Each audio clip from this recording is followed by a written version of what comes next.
तीन खबरें और उन तीन खबरों ने बता दिया कि कैसे राहुल गांधी अब वो फैसला ले चुके हैं जिस फैसले के बाद कांग्रेस पूरी तरीके से बदलती हुई नजर आएगी।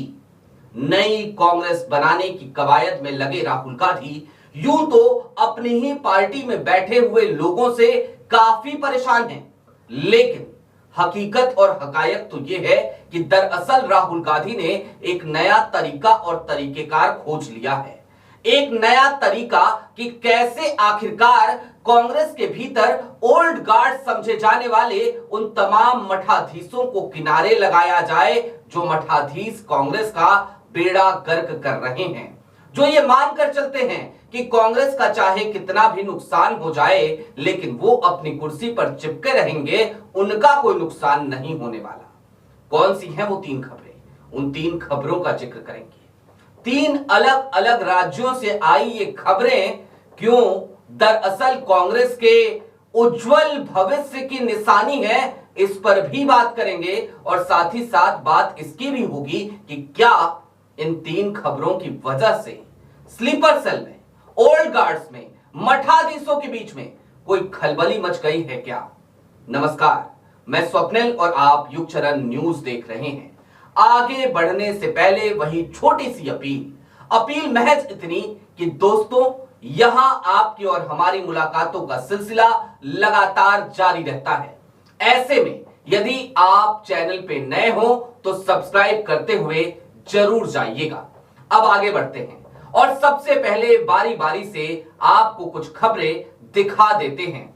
सबसे पहले किस राज्य से शुरुआत करें तो हालिया दिनों में बिहार में चुनाव है, चुनावी दस्तक है और बिहार में चुनाव की दुंदुभी बज चुकी है।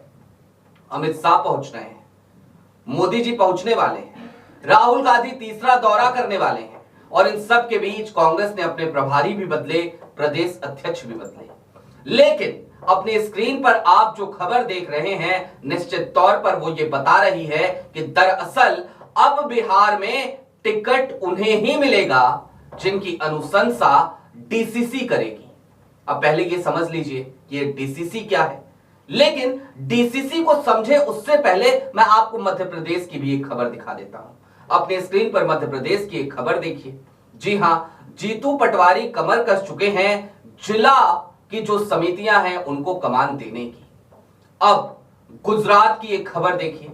गुजरात में बीते दिनों 8 मार्च को जब राहुल गांधी पहुंचे थे तो उन्होंने भरे मंच से खुले में यह ऐलान कर दिया था कि भाजपा के एजेंटों को बाहर निकालकर फेंक देंगे और अब कांग्रेस गुजरात में उसी दिशा में बढ़ने लगी है। यहां से भी कमोबेश वही खबर कि डीसीसी को ज्यादा ताकतवर बनाएंगे। तो अब जरा ये समझते हैं कि डीसीसी है क्या, इसका इतिहास क्या रहा और आखिरकार ये कोई नया तरीकेकार है या फिर कि पुराना तरीका ही है कांग्रेस का। डीसीसी यानी कि डिस्ट्रिक्ट कांग्रेस कमेटी।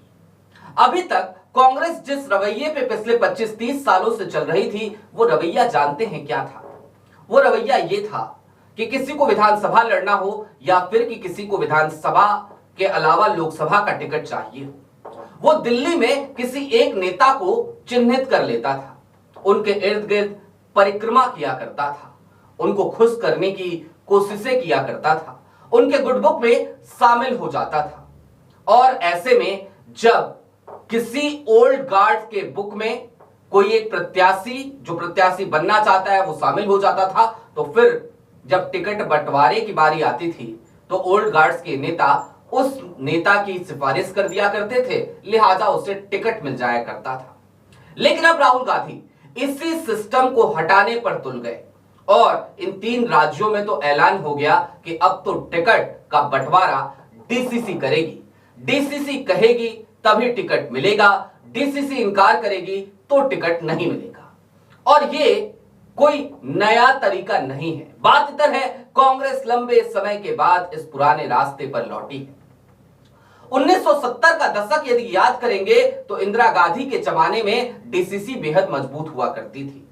जिला की कांग्रेस कमेटियां ही अनुशंसा किया करती थी, उन्हीं के हाथों में ताकत होती थी और वो एक पैरेलल ऑर्गेनाइजेशन की तरह काम किया करती थी। ओल्ड गार्ड्स को दखल नहीं देने दिया जाता था और लिहाजा कांग्रेस लगातार मजबूत बनी रही। उसके बाद बीडीएम का बल्ला भी हमेशा रहा। बीडीएम यानी कि ब्राह्मण, दलित और मुसलमान, यानी कि ये वो तीन वर्ग थे जो लगातार कांग्रेस के साथ बने रहते थे। और जब आप ब्राह्मण की बात कर रहे हैं तो आप समझिए कि इस देश की एक बड़ी अगड़ी जातियां, सिर्फ और सिर्फ ब्राह्मणों की बात नहीं है, उसमें कुछ हद तक कायस्थ भी थे, कुछ हद तक क्षत्रिय भी थे, ब्राह्मण तो थे ही। यानी कि कांग्रेस के पास जो जनाधार था, डीसीसी के मजबूत रहते, दरअसल वो जनाधार हमेशा उसके साथ बना रहा।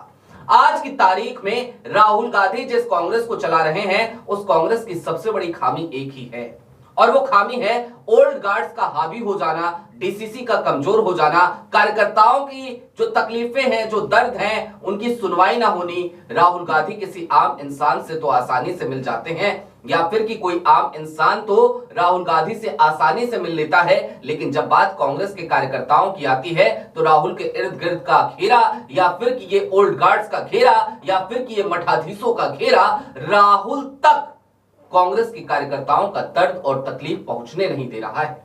और ऐसे में राहुल गांधी ने जब इस बीमारी को डायग्नोज कर लिया है तो धीरे धीरे शुरुआत कर दी है। और ये शुरुआत दरअसल उसी दिशा में जा रही है जहां पर कि राहुल गांधी अब डीसीसी को मजबूत करने की कवायद में लग चुके हैं। अब डीसीसी मजबूत होगी, डीसीसी फैसले लेगी, डीसीसी टिकट देगी। गुजरात में होगा, मध्य प्रदेश में होगा, बिहार में चुनाव है, बिहार में होगा, पश्चिम बंगाल में भी होगा, केरल में भी होगा, कुल मिलाकर पूरे देश में होगा। लेकिन क्या इससे वाकई में स्लीपर सेल के भीतर कोई खलबली मच चुकी है? तो जवाब है जी हां, बिल्कुल मच चुकी है। और इसकी शुरुआत कोई आजकल से नहीं हुई, समय बीत चुका है। कमलनाथ और दिग्विजय सिंह ने अपना दर्द बयां कर दिया था। भूपेंद्र हुड्डा अभी भी परेशान परेशान घूमते नजर आते हैं। और हालात तो ये हैं कि कांग्रेस के और भी कई बड़े बड़े मठाधीश अब कांग्रेस के भीतर अपना सुरक्षित भविष्य देखने की हिम्मत नहीं जुटा पा रहे हैं। और साथ ही साथ वो तमाम ओल्ड गार्ड्स, वो तमाम मठाधीश जो ये सोचा करते थे कि कुछ भी हो जाए उनकी कुर्सी तो सुरक्षित रहेगी, आज की तारीख में उनकी कुर्सी पर ही सबसे बड़ा खतरा मंडराने लगा है। यानी कि कुल मिलाकर राहुल गांधी के इस एक कदम से कि हम जिला की कांग्रेस कमेटियों को मजबूत करेंगे, कई परिणाम, सुखद परिणाम कांग्रेस को देखने को मिल सकते हैं। पहला तो ये कि टिकट उन लोगों को ही मिलेगा जो डिजर्विंग कैंडिडेट होंगे, यानी कि टिकट उन्हें ही मिलेगा जो जिताऊ उम्मीदवार होंगे, क्योंकि जब जिला कांग्रेस कमेटी अनुशंसा करेगी तो जमीनी हकीकत, जमीनी हकायक उसे पता होगी। दूसरा, इससे ओल्ड गार्ड्स, मठाधीश और कांग्रेस के बड़े नेताओं का वर्चस्व, जो पूरी पार्टी पर अपना एक अधिकार समझते हैं, कुर्सी पर अपना अधिकार समझते हैं, ये समझते हैं कि सीडब्ल्यूसी में उनकी एक कुर्सी सुनिश्चित है, उनके पर कतर दिए जाएंगे, उनकी ताकतें कम हो जाएंगी। और ऐसे में कांग्रेस के भीतर जो शक्ति का केंद्रीकरण हो चुका था, जो सेंट्रलाइजेशन हो चुका था, दरअसल अब उसका डिसेंट्रलाइजेशन होगा, विकेंद्रीकरण होगा। राहुल गांधी की पूरी कोशिश कांग्रेस के भीतर शक्तियों के विकेंद्रीकरण की ही है। अब देखना दिलचस्प होगा कि ऐसे में जब राहुल गांधी इस तरीके के फैसले ले रहे हैं तो आने वाले दिनों में क्या क्या बदलता है। बहरहाल जो कुछ भी होगा अपडेट करते रहेंगे। अभी के लिए दीजिए इजाजत। ऐसे ही तमाम अपडेट्स, तमाम डेवलपमेंट्स के लिए जुड़े रहिए युग चैनल के साथ। चलते चलते फिर वही अपील, चैनल पे नए हो तो सब्सक्राइब करते हुए जरूर जाइएगा। शुक्रिया।